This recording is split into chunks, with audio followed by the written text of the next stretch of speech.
इस कार्यक्रम के प्रायोजक हैं कृषि एवं किसान कल्याण मंत्रालय, भारत सरकार। हर जोखिम से निकल कर फसल आए, सुरक्षित हो जाए। फसल बीमा से हर किसान अब आत्मनिर्भर हो जाए। संकट के समय प्रधानमंत्री फसल बीमा योजना किसानों के लिए वरदान है। अब सूखा पड़े या बाढ़ आ जाए कोई डर नहीं, अब ओले पड़े या कीट पतंगे फसल खा जाए कोई फिक्र नहीं, क्योंकि हमने लिया है प्रधानमंत्री फसल बीमा।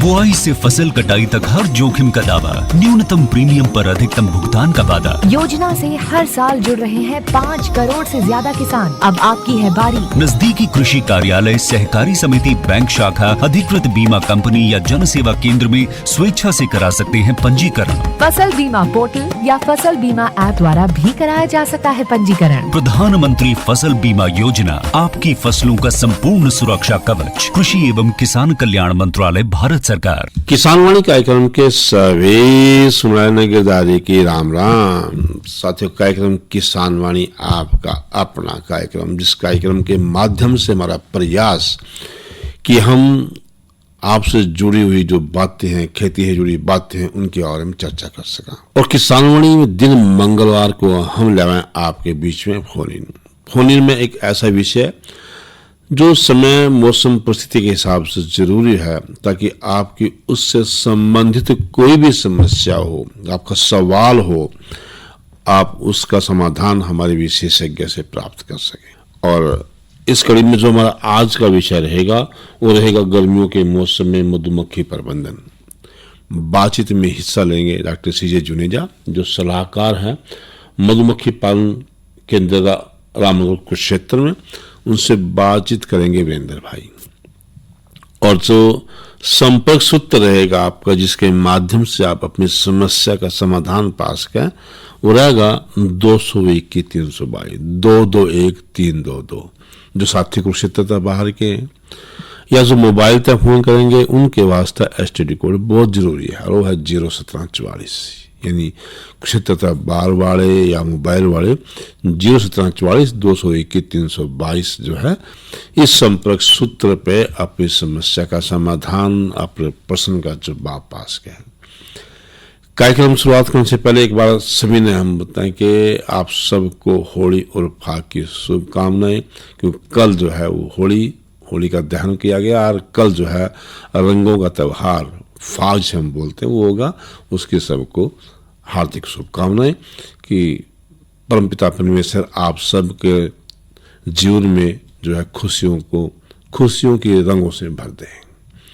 और एक बार फिर बता दें कि जो हमारा आज का विषय रहेगा वो रहेगा गर्मियों के मौसम में मधुमक्खी प्रबंधन। और साथियों से प्रार्थना रहेगी कि विषय से हटके कोई फोन ना करें, विषय से संबंधित ही फोन करें, क्योंकि हटके बात करोगे तो फिर आपकी जो समस्या का समाधान नहीं हो पाएगा, क्योंकि विशेषज्ञ तो उसके हैं। तो उम्मीद करते हैं कि आप इन सब बातों का ख्याल रखेंगे। और करते हैं बातचीत शुरू। किसानवाणी कार्यक्रम सुनने वाले सारे बहन भाइयों ने वीरेंद्र भाई की राम राम।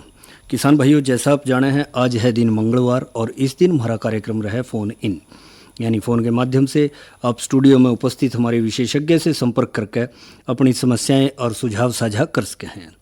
इसके लिए हमारा फ़ोन नंबर रहेगा, किसान भाई नोट कर लें। फ़ोन नंबर है 0174421-322। फ़ोन नंबर एक बार फिर नोट कर लें, 01744 221 322। और हमारा आज का विषय है गर्मियों के मौसम में मधुमक्खी प्रबंधन, और हमारे विशेषज्ञ हैं डॉक्टर CJ जुनेजा जी, सलाहकार मधुमक्खी पालन, रामनगर कुरुक्षेत्र से।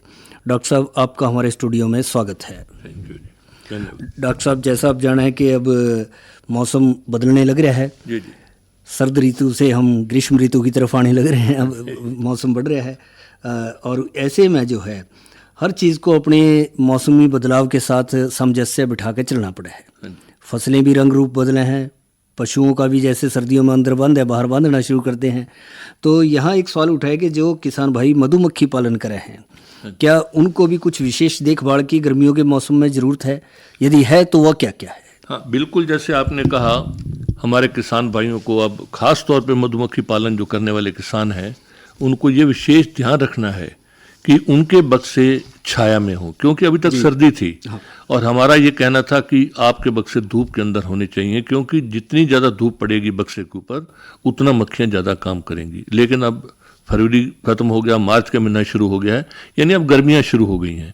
और दूसरा जो है, अब हमारे जो फ्लावर्स जो आ रहे थे, फूल आ रहे थे, वो सरसों की फसल से आ रहे थे। और इसके बाद सफ़ेदा भी अभी खिला हुआ है, अभी 10-15 दिन और रहेगा सफ़ेदा हमारे पास जी।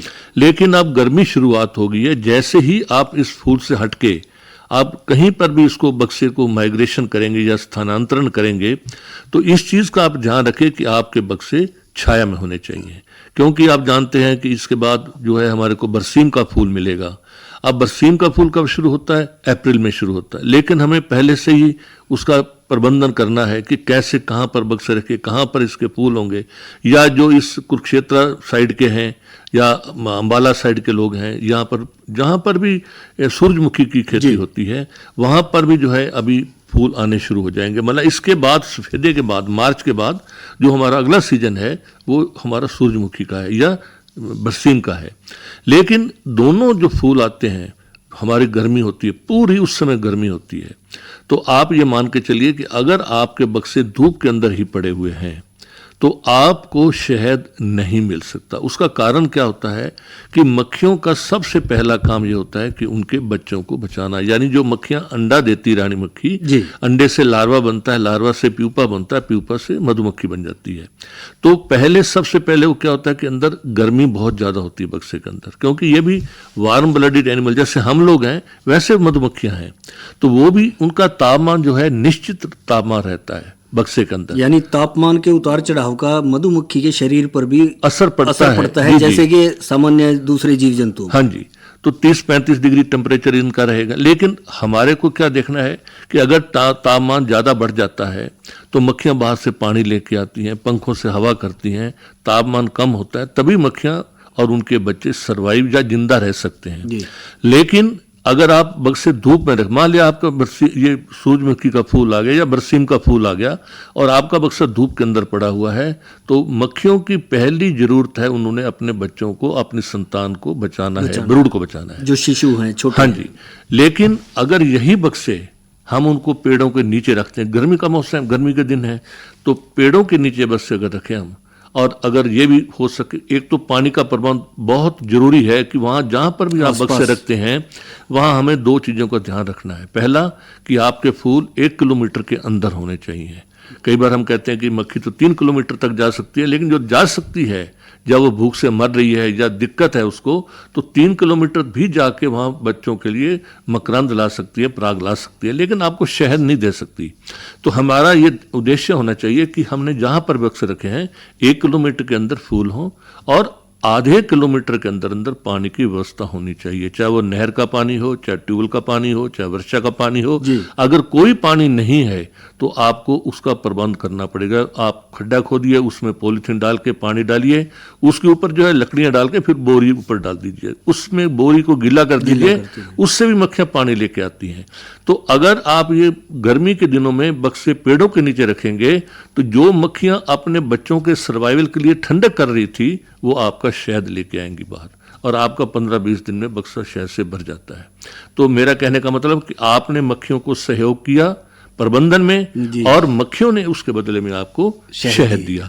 तो एक तो ये ध्यान रखना है, और दूसरा मैंने जैसे बताया कि पानी का प्रबंध आपको बहुत करना जरूरी है। और तीसरा आप ये ध्यान रखें कि जिस समय आप बक्से माइग्रेशन करते हैं, यानी बक्सों का स्थानांतरण करना है, बहुत केयरफुली करना है, आपने बड़ी सावधानियां बरतनी है, और खास तौर पर रात्रि के समय ने आपने बक्से स्थानांतरण करना है। दिन में नहीं, क्योंकि मक्खियां जो हैं, अब दिन में तो मक्खियां काम कर रही हैं, कोई पानी लेके आ रही है, कोई मकरंद लेके आ रही है, कोई पराग लेके आ रही है, और मक्खियां काम कर रही हैं। और डिब्बे उठा लेंगे तो वो बिछड़ जाएंगी। वो जो फील्ड की मक्खी है वो आपके बक्से में नहीं आएगी। इसलिए जो है जब संध्या हो जाए, आप दिन में है उसकी पैकिंग कर लीजिए, लेकिन उसका जो प्रवेश द्वार है या निकासी द्वार मक्खियों का, उसको आपने बंद नहीं करना। जैसे अंधेरा शुरू हो जाता है तो बाहर की जो मक्खियां वो भी बक्से के अंदर आना शुरू हो जाती हैं। उस समय जो है आप गोबर और मिट्टी को मिला के और उससे जो है आप उसके मुंह बंद कर सकते हैं। लेकिन सबसे अच्छा यह है कि लोहे की जाली वो लगाइए आके, ताकि आवागमन हवा का बना रहे, मक्खियों में दम घुटने का कोई दिक्कत ना है। तो ये भी स्थानांतरण करने से पहले जहां पर आपने बक्से रखने हैं उस जगह को भी चिन्हित करिए कि मैंने यहां पर बक्से लाके रखने हैं। रास्ता ठीक है, रात के समय आपने जाना है, और ये भी ध्यान रखें कि जिस समय बिल्कुल सारे बक्से मक्खियां अंदर आ जाएं, आप उसके मुंह बंद करके उसको गाड़ी को लोड कर दीजिए। और ये भी ध्यान रखें कि जो बक्से का प्रवेश द्वार या निकासी द्वार है वो इंजन की तरफ हो, आगे की तरफ। इससे क्या होता है कि अगर आपका बक्से के अंदर झटके भी लगते हैं, उबड़ खाबड़ जगह है या कच्ची जगह है या गांव के अंदर बक्से लेके जा रहे हैं, पक्की सड़क नहीं है, और अगर पेटी हिलती भी है तो आपका छत्ता टूटेगा नहीं। अगर दूसरी जगह से रखेंगे तो आपस में टकरा के छत्ते टूट जाते हैं। ये आपने अच्छी जानकारी दी। ध्यान रखना है किसान भाइयों को। और दूसरा, जब वहां पर आप पहुंच जाते हैं तो चाहे रात के 12 बजे पहुंचे, चाहे रात को 1 बजे पहुंचे, इस चीज का आपने ध्यान रखना है कि सबसे पहले मक्खियों के प्रवेश द्वार और निकासी द्वार को खोल देना है जी। उससे क्या होगा कि अगर मान लो उनको सांस लेने में दिक्कत आ रही है, कोई दिक्कत आ रही है मक्खियों को, तो अगर प्रवेश द्वार निकासी द्वार खुल गए तो मक्खियां बिल्कुल आराम से रहेंगी, कोई दिक्कत नहीं है। और पहले दिन आपने कोई बक्सा जो है उसको चेक नहीं करना, उसका निरीक्षण नहीं करना, क्योंकि मक्खियां अग्रेसिव हो जाती हैं और काटने का डर रहता है उनका। डॉक्टर साहब, चर्चा हमारी जारी रहेगी एक फोन कॉल के बाद। हेलो। हाँ जी, नमस्कार जी। नमस्कार जी, आपका नाम? विक्रम कुमार है जी। विक्रम कुमार जी, कहाँ से? बकाने पे जी, बकाना गांव है, जीरो रोड के पास। तो विक्रम जी, आपका स्वागत है, अपना प्रश्न करें। जी मेरे मधुमक्खी मर रही जी बहुत ज्यादा। अच्छा, कितने बक्से हैं आपके पास? मेरे पास 50 बक्से हैं जी। 50 बक्से हैं। हाँ तो जी। कितने दिन से ऐसी समस्या आई है आपके पास? ये जी 10 दिन से हो रही जी ऐसी। अच्छा।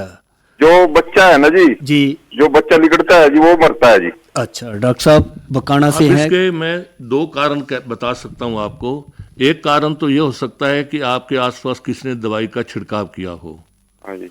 यानी उससे क्या होता है कि जब हम दवाई का छिड़काव करते हैं और मक्खियां फूलों पे बैठी होती हैं तो उनके ऊपर दवाई का असर हो जाता है। इससे क्या होता है कि जो मक्खियों के ऊपर ज्यादा असर हुआ वो तो मक्खी मर जाती है वहीं पे, और जिनको असर कम होता है वो बक्से के अंदर आ जाती हैं, और उसके बाद वो रात के समय या असर ज्यादा होने के बाद वो धीरे धीरे मरना शुरू हो जाती हैं। 2-3 दिन तक उनका असर पूरा रहता है, सारी मक्खियां मर जाती है जिनको भी। 8 दिन से हो रहा है जी। हाँ, एक तो 8 दिन बच्चा मर रहा है जी, बच्चा जो तुरंत का निकलता है जी।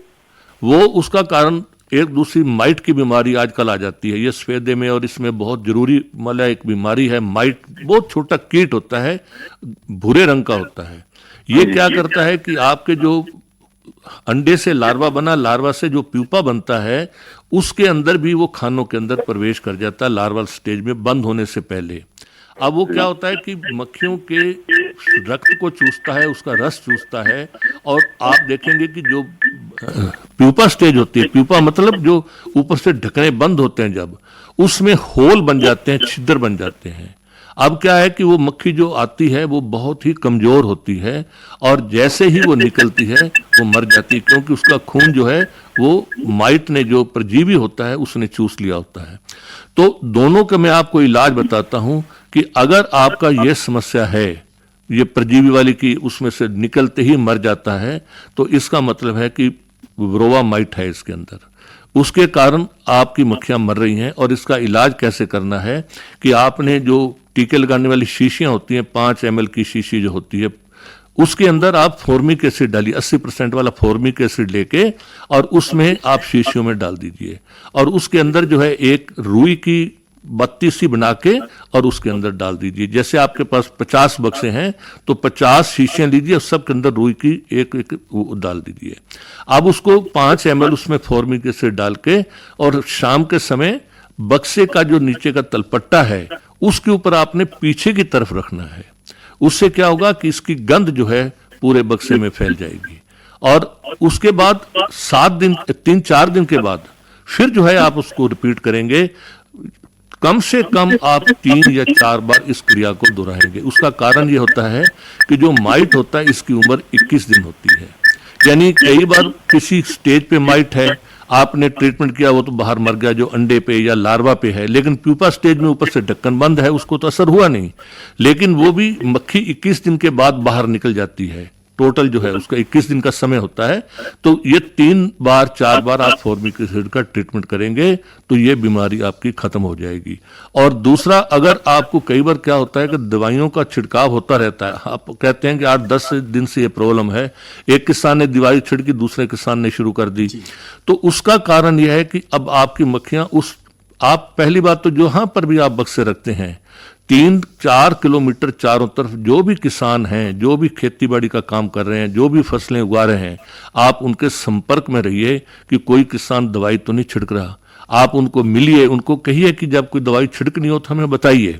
अगर ऐसी समस्या मतलब आपको अगर वो बता देते हैं कि जी मैं कल दवाई छिड़कूंगा सुबह के टाइम पे, तो आप अपने बक्से बंद कर दीजिए, जाली लगा दीजिए, आगे मक्खी बाहर निकलेगी नहीं।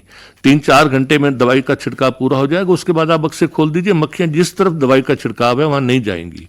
लेकिन किसी कारणवश दवाई का छिड़काव हो गया, आपकी मक्खियां बीमार हो गई, इसके लिए जो है आप मक्खियों को चीनी की चाशनी पिलाइए। हम चीनी की चाशनी कैसे पिलाते हैं ये तो आपको मालूम होगा कि एक हिस्सा पानी, एक हिस्सा चीनी घोलते हैं। अगर मतलब 100 बक्से हैं तो 50 किलो चीनी 50 किलो पानी में घोल के मक्खियों को दी जाती है। लेकिन इस कंडीशन में आपने 1:1 रेशो में नहीं, एक भाग में नहीं, बल्कि चीनी बहुत कम कर देनी है, 20 भाग कर देना है उसका, और 80 भाग उसमें पानी डालना है, ताकि मक्खियां उसको लें और जैसे करेंगे उसका पेट साफ हो जाएगा। हो सकता है जिनको जहर का असर कम हुआ वो मक्खियां आपकी बच जाएंगी। ये 2 ही कारण हैं कि आजकल मक्खियों के मरने के। तो डॉक्टर साहब, जैसा आपने बड़े विस्तार से जो है किसान भाई की समस्या के समाधान हेतु उपचार बताया, जाहिर है किसान भाई इससे फ़ायदा उठाएंगे। और वैसे भी थोड़ा इन दिनों में सोच समझ के और संभल के मधुमक्खी पालन करने की आवश्यकता है, क्योंकि बहुत सी खेतों में देखा गया है कि इन दिनों थोड़ा छिड़काव वगैरह कीटनाशकों का हो जाता है फसलों को रोगों से बचाने के लिए। बिल्कुल, हम तो ये कहते हैं कि जहां पर भी आप रहते हैं, जहां पर भी आपके बक्से हैं, आप 3-4 किलोमीटर चारों तरफ फार्मर से संपर्क बना के रखिए। और दूसरा जो है ये ध्यान रखिए कि अब आपका गर्मी का मौसम शुरू हो जाएगा, मई में तो बिल्कुल गर्मी का मौसम शुरू हो जाता है, तो उसके बाद फूल बहुत कम हो जाते हैं। कुछ कुकुरबिटेसी फैमिली, कद्दू, करेला, खीरा वगैरह रह जाता है, बाकी सब फूल खत्म हो जाएंगे। तो आप ये ध्यान रखिए कि मार्च के महीने में जब शहद निकालते हैं या अप्रैल के अंदर जो शहद निकालते हैं, जो आपका आखिरी शहद हो, आप 2-3 किलो शहद बक्से के अंदर छोड़ दीजिए, अदरवाइज आपको फिर चीनी की चाशनी पिलानी पड़ेगी। ये लालच नहीं करना आपने, और इस चीज़ का ध्यान रखना। और एक चीज़ का ध्यान और रखना है, गर्मी जैसे शुरू होती है, अब आजकल हम कहते हैं कि हमारा हनी फ्लो सीजन था, मतलब फूलों की भरमार थी, मक्खियां अंडे दे रही हैं, बाहर से पराग आ रहा है, बाहर से मकरंद आ रहा है, कोई दिक्कत नहीं है। रानी मक्खी रोज के 1500 से 2000 अंडा दे रही है।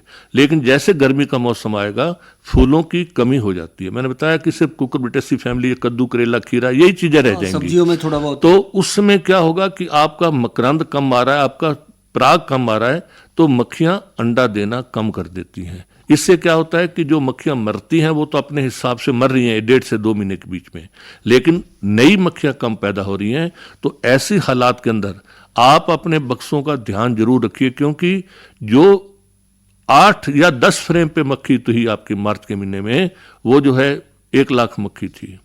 लेकिन जैसे जैसे गर्मी बढ़ती जाएगी अंडा कम आएगा, मरने का दर वही रहेगा, तो आपकी मक्खियां 90,000 हो गई। 90,000 होने पे मक्खियां 10 फ्रेम की बजाय 9 फ्रेम पे आ जाएंगी। ऐसा नहीं कि वो खुली होकर बैठेंगी, वो 9 फ्रेम पे आ जाएंगी, तो 1 फ्रेम छोड़ देंगी। उस फ्रेम के अंदर गर्मी के दिनों में कई किसान भाइयों को बड़ा नुकसान हो जाता है कि मोमी कीड़ा जो होता है वो उसके अंदर एंटर हो जाता है, बक्से के अंदर अंडे देता है। उसके कैटरपिलर जो होते हैं वो मोम खाने वाला कीड़ा, वैक्स मोथ मींस मोम खाने वाला कीड़ा, तो वो जो है आपका बहुत नुकसान करता है छत्तों को। आप ये मान के चलिए कि आपका फ्रेम कितने का है, 20 रुपए का। आप मक्खियों का छत्ता कितना लेते हैं सब्सिडाइज रेट पे, वैसे तो वो 24-25 रुपए की शीट आती है, लेकिन तो भी 12-13 रुपए की हमें मिलती है। तो आप 20 रुपए भी लगा दो, 40 रुपए का खर्चा है। लेकिन जब मक्खियां उसके ऊपर छत्ता बनाती हैं तो उसकी कीमत 125 रुपए से लेके 150 रुपए तक हो जाती है, क्योंकि मक्खियां शहद को खाती हैं, 10वां हिस्सा मोम बनता है और मोम से छत्ता बनता है।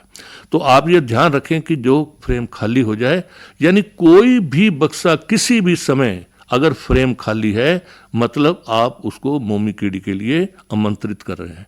जो फ्रेम खाली मिले, अगर 100 बक्सा है, अगर एक फ्रेम भी खाली था और मोमी कीड़ा उसके अंदर सुरंगें बना दी, आपका 150 रुपये हर बक्से के अंदर नुकसान हो गया। मतलब अगर 100 बक्सा 10,000 का नुकसान बैठ बैठा होगा, 1,500, 10,000, 15,000 रुपये। इसलिए ऐसे फ्रेमों को आप बाहर निकालिए, उनको जो है आप पॉलीथीन के लिफाफे में डाल के 100 फ्रेम डाल के एक सल्फास की गोली डालिए और उसके मुंह बंद कर दीजिए। आपका फ्रेम जो है सुरक्षित है। जब फिर सीजन आएगा अक्टूबर में, सितंबर, अक्टूबर, नवंबर आगे, तो वही फ्रेम जो है आप बाहर निकालिए, छाया में रखिए, फिर पानी में साफ करके उसको फिर दोबारा लगा सकते हैं। तो ये चीज़ आप ध्यान रखेंगे तभी आपका जो है बारदाना संभाल के रखना बहुत ज़रूरी है। लेकिन कई बार किसान भाई ये कह देते हैं जी हम तो अनजान थे, इस वजह से हमारी मक्खियाँ मर गई, हमारी मक्खियाँ कम हो गई। नहीं, ये नेचुरल प्रोसेस है। अगर आपका मार्च के महीने में 10 फ्रेम पे मक्खी है तो मई के अंदर आते आते आपकी 8 फ्रेम पे मक्खी हो जाएगी। ये चीज़ का ध्यान रखिए। और दूसरा, जो चीनी की चाशनी मैंने बताया है कि नॉर्मल कंडीशन में जो चीनी की चाशनी आपने पिलाई, अगर बाई चांस आप सारा शहद निकाल लेते हैं, क्योंकि ह्यूमन बींग है, हम बहुत लालची होते हैं और शहद निकाल लेते हैं, हम कहते हैं जी हमारा 100-150 रुपये किलो शहद बिक जाएगा, चीनी हमारी 40 रुपये किलो की आती है, तो हम चीनी की चाशनी पिलाएं। तो ये चीज़ का भी ध्यान रखें जो मैंने बताया कि 1 बाग चीनी 1 बाग पानी। लेकिन 100 बक्से हैं, 50 किलो चीनी को 50 किलो पानी में आप घोल लीजिए, लेकिन उसको गर्म जरूर कीजिए। 1 बार या 2 उबाल आने दीजिए। इससे क्या होता है कि आपकी मक्खियों में दस्त की बीमारी नहीं लगती। अच्छा, कच्ची चाशनी बिल्कुल नहीं देनी आपने, उसको एक तार की चाशनी बन जाए। और उसके बाद आप जिस पॉलीथीन के अंदर उसको ठंडा कर दीजिए। ठंडा करने के बाद दिन में जो है 1-1 लिफाफे के अंदर 1-1 लीटर चीनी की चाशनी आप डाल दीजिए मग्गे से।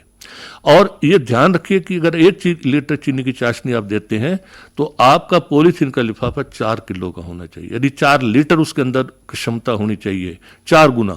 तो उसके बाद उसमें डालने के बाद उसकी हवा निकाल के ऊपर से गांठ लगा दीजिए या रबड़ बैंड से उसको बंद कर दीजिए। इससे क्या होगा कि आपके जब रात्रि का समय आए, अंधेरा हो जाए, जिस समय दिन में आपने बिल्कुल चीनी की चाशनी नहीं देनी, नहीं तो चोरी हो जाएगी शहद की। तो आप रात्रि को उसकी बोरी ऊपर से उठाइए, उसके नीचे चीनी की चाशनी का लिफाफा डाल दीजिए। और अगर आपके पास 50 बक्से हैं, 10 बक्से हैं, 100 बक्सा है, 150 बक्सा है, आपने एक रात्रि में एक समय पर इस काम को पूरा करना है। आपने ये दिन में काम सारा कर दीजिए, रात्रि को अगर 2 आदमी हैं तो वो 200 बक्सों के ऊपर भी जो है 2 घंटे में चीनी की चाशनी दे सकते हैं। ये नहीं है कि आप थक गए जी, 10 बक्से रह गए या 20 बक्से रह गए तो मैं कल दे दूंगा।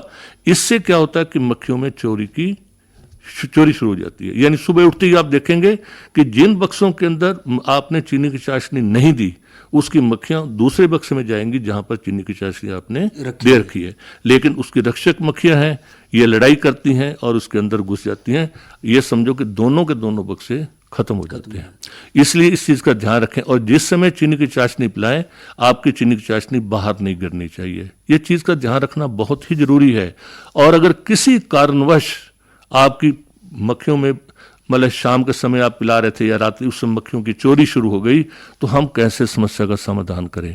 उसको बिल्कुल आप जो है गोबर और मिट्टी से उसके मुंह बंद कर दीजिए और फिर पेंसिल से इसको होल कर दीजिए, ताकि एक मक्खी बाहर निकलती है, एक मक्खी अंदर जा सके, तो अंदर के रक्षक मक्खियां जो हैं उसको कंट्रोल कर लेती हैं। और बहुत बड़ी समस्या हो जाए कि आपका 200 मक्खियों का फार्म है और एकदम रोबिंग शुरू हो गई, तो फिर आपको बक्सा जो है वहाँ से माइग्रेशन करना पड़ेगा। वो समस्या ना आए, पहले ही आप ध्यान रखिए।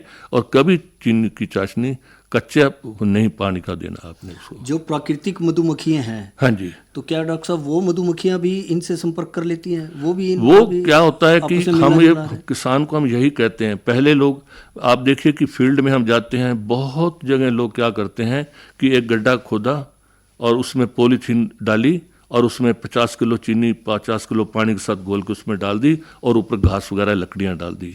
मक्खियां चीनी की चाशनी ले रही हैं, चींटियां आ रही हैं, चींटे आ रहे हैं, जंगलात की मक्खी आ रही है, पड़ोस की मक्खी अगर कोई आधे किलोमीटर के दूर है, उसकी मक्खियां भी चीनी की चाशनी ले रही हैं। कई लोग ट्रे में ऐसे करते हैं।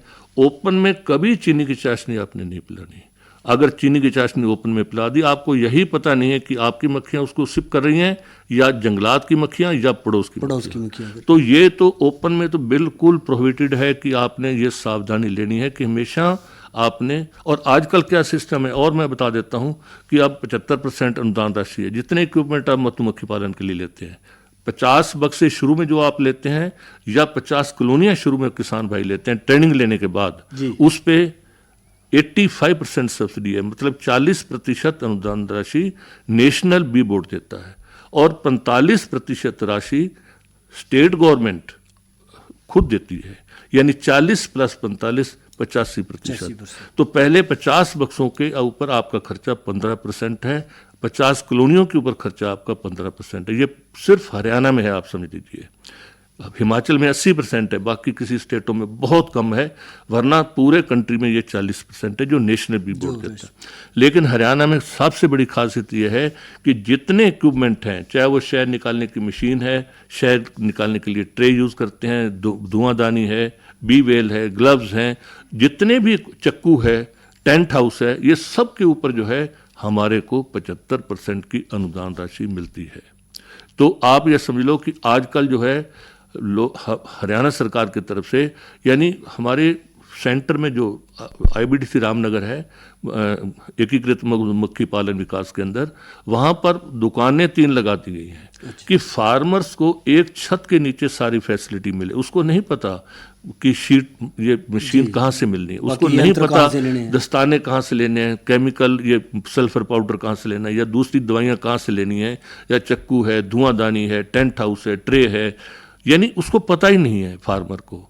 वो हर जगह अलग अलग घूमने के बजाय वहाँ पर दुकान लगा दी गई है 3, टेंडर हो जाता है, और जो किसान वहाँ पर जो रजिस्टर्ड बी कीपर है, ट्रेनिंग लेने के बाद जब उसका रजिस्ट्रेशन हो जाता है, वो अनटाइटल्ड है उसको ये सारी फैसिलिटी के लिए। तो वो कोई भी सामान वहाँ से लेता है, उसको सिर्फ 25% पेमेंट करना पड़ता है। बिल आपका 100 रुपये का बनेगा, पेमेंट आप 25% करेंगे।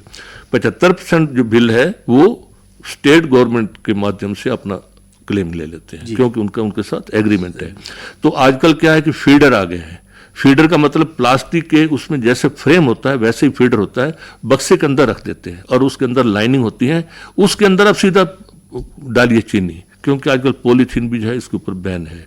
लोग कहते हैं भी इसको हम ज़्यादा इनक्रेज नहीं करना चाहिए, क्योंकि आपने रात को जो है आपने चीनी बक्से रख दिए लिफाफे, मक्खियाँ प्रोबोसिस से शहद ले लेंगी, चीनी की चाशनी, और फ्रेमों में डाल देंगी। सुबह आप आके पॉलीथीन को निकालो, या तो उसको जला दो या मिट्टी में दबा दो, लेकिन पर्यावरण के लिए ठीक नहीं है। तो इसलिए जो आजकल जो है फीडर आ गए हैं प्लास्टिक के, उसके अंदर आप चीनी की चाशनी डालिए। आप 1 लीटर डालना चाहते हैं और ज़्यादा मक्खियाँ, आप 1.5 लीटर भी डाल सकते हैं। अगर मक्खियाँ कम हैं तो आप 0.25 लीटर कर दीजिए, आपको एक्सपीरियंस हो जाता है। और अगर मान लिया आपने ज़्यादा डाल भी दी तो उसका कोई नुकसान नहीं है, वो पड़ी रहेगी उसके अंदर, मक्खियाँ उसको बाद में यूज़ कर लेंगी। तो आजकल जो है फीडर यूज़ कीजिए, तो उसमें पर्यावरण का भी फायदा, किसान का भी फायदा, कि उसको किसी प्रकार की कोई लिफाफा बंद करने की जरूरत नहीं है, कुछ करने की जरूरत नहीं है। बस रात का समय हुआ, दिन में चीनी की चाशनी बना दी, बड़े टब में लेकर ठंडा कर दिया उसको, और रात्रि के समय बाल्टी में डाली, मग्गा भरा 1 लीटर का और उसमें डाल दिया। तो सबसे आसान तरीका ये है। डॉक्टर साहब, जो जानकारी आपने दी कि गर्मियों के मौसम में मधुमक्खी प्रबंधन, बहुत विस्तार से आपने यह जानकारी दी। जाहिर है किसान भाई इसका फ़ायदा उठाएंगे और ज़्यादा से ज़्यादा जो है शहद उत्पादन में अपना योगदान देंगे। इस सब जानकारी के लिए आपका बहुत बहुत धन्यवाद। इस कार्यक्रम के प्रायोजक थे कृषि एवं किसान कल्याण मंत्रालय, भारत सरकार। अरे क्या कर रहा है? इधर इधर इधर हम बोल रहे हैं तेरे बीजू का। उतला बोल रहा है? पक्षियों से तो हम खेत को बचा लेते हैं, पर इन घातक रसायनों से कैसे बचाएं? मतलब? देख बेटा, तू जो ये अंधाधुंध रसायन मिलाता है ना, मिट्टी की सेहत बिगड़ने लगी है। और जब माटी ही कमजोर पड़ जाएगी तो उपज कैसे सेहतमंद होगी? अरे पहले ऐसा नहीं था। पूछना अपने बड़े बुजुर्गों से, कैसे फसल लहलहाती थी, शुद्धता झलकती थी। हाँ, माटी भी तंदुरुस्त और लोग भी। अरे अब पहली वाली बात कहाँ? पर अब तो सभी डाले हैं। सब नहीं, आज भी लाखों जागरूक किसान परंपरागत विधि से फसल उगा रहे हैं। खर्चा कम और उपज की कीमत भी बेहतर पा रहे हैं। सच है? रे बेटे, एक्सपीरियंस से बता रहे हैं, धूप में बाल सफेद नहीं किए हैं। हाँ। ठीक है भाई, मैं भी आज से जैविक खेती शुरू करूंगा।